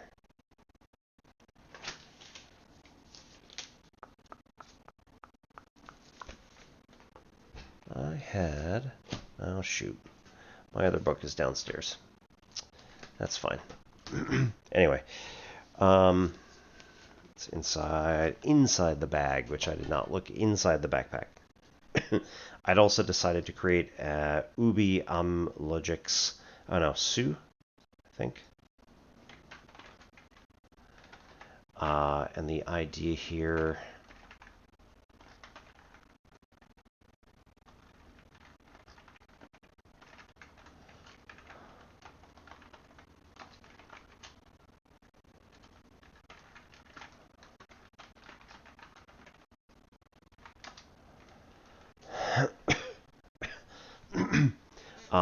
Usul, yes, as in Muad'Dib. I am going to create an extra. He is not actually technically an Orion, but rather a. Or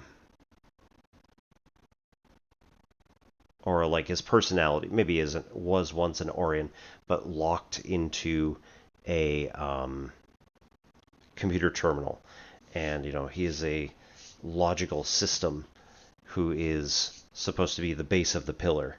So here, the idea for Ubi, yes, that is going to be essentially the self-insert character, is going to be like the thing that gets them more information as far as like what other places do they need to go and what else do they need to do in order to like stop these things or make them easier to face. So we'll see how it goes. Let's go and see a friend. Who do we have today?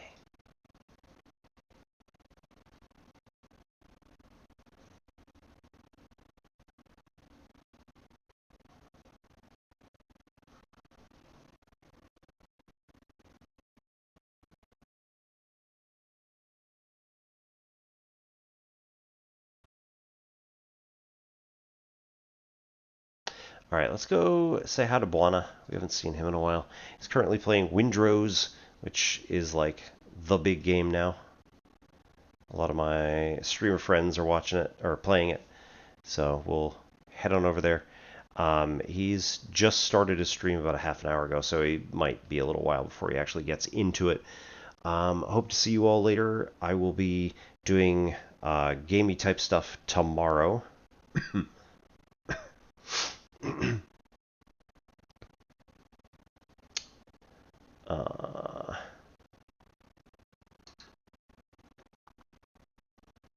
Might be Elite Dangerous, might be more long game.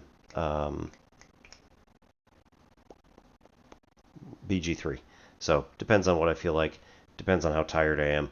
I know I skipped I skipped Wednesday's math day, so, oh well, sorry. I hope you all have an awesome time, and we'll see you at some point anyway. If nothing else, Monday and Wednesday next week are targeted for mathy type stuff, so we'll see you then. My name's Obi-Wan Pez. This is N Simplex Pachinko. Catch you all later.